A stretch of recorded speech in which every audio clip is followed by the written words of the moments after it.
The gods of Olympus have abandoned me.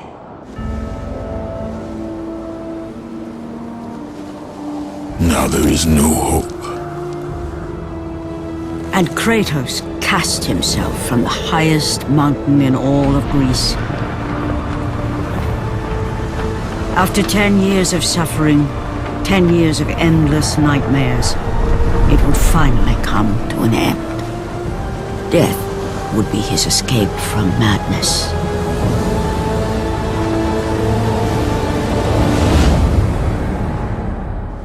But it had not always been this way.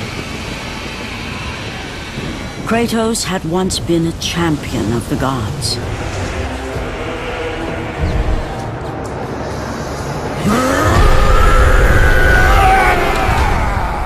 God of war.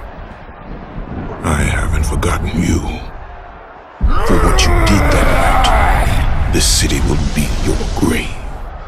Once a captain in the Spartan army, Kratos had begun his command with only 50 soldiers. But soon his numbers grew to the thousands. His tactics were brutal, but effective. Drunk with power, he was feared by all, except one. His wife was the only one to brave his fury. How much is enough, Kratos?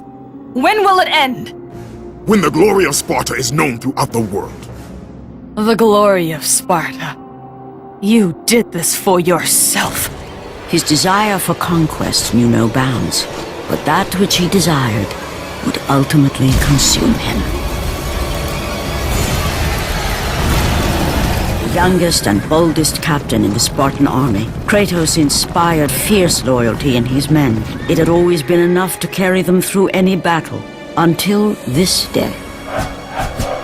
The barbarians to the east numbered in the thousands,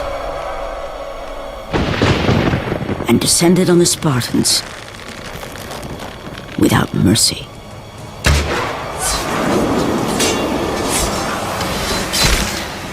Ares! Destroy my enemies, and my life is yours. The sky split apart, and the god of war stepped through. Descending from Olympus, he saw the makings of a god in a mere mortal.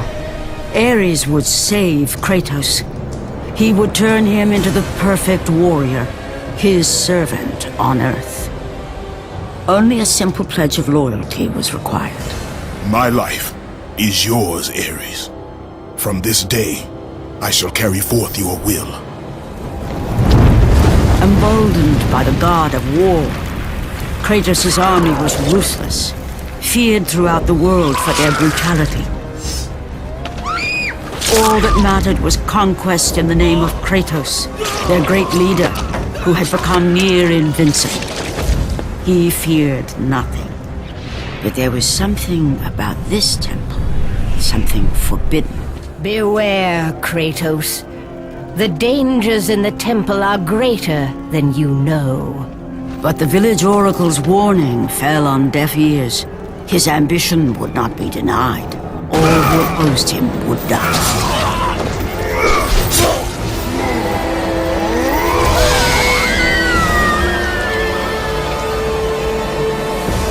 In that instant, the glory he had reveled in turned to horror.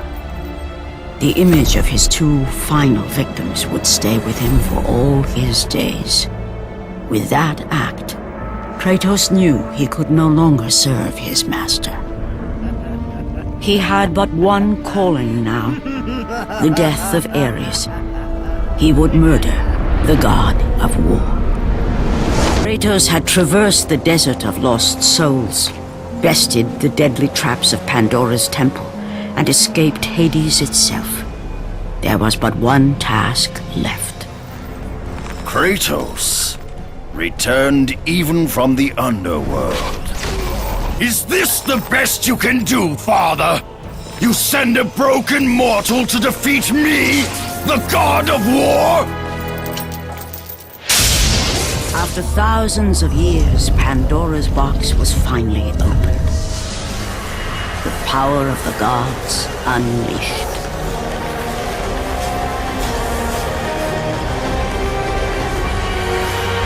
You are still just a mortal. Every bit as weak as the day you begged me to save your life. I am not the same man you found that day. The monster you've created has returned to kill you.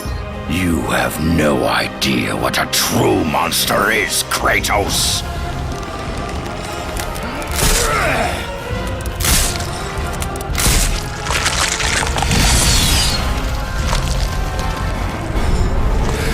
Your final lesson is at hand.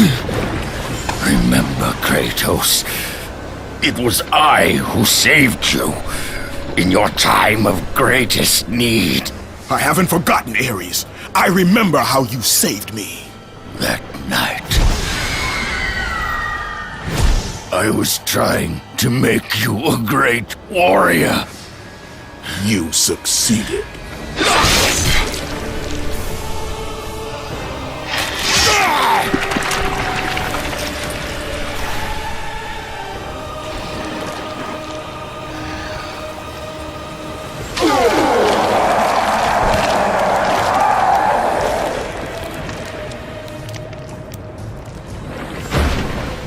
Kratos had done the impossible.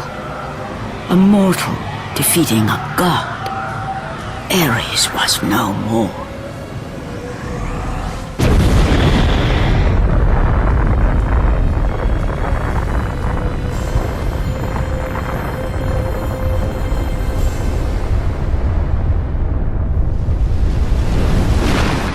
Athena, rid me of the memories that haunt me still.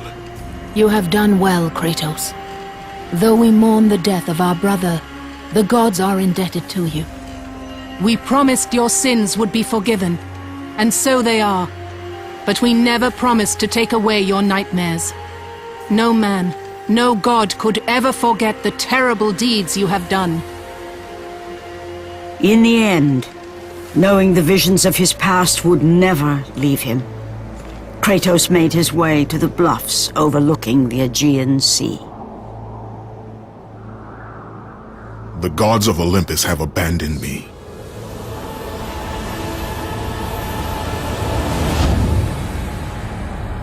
The fate of Kratos was not as it seemed. The gods had other plans.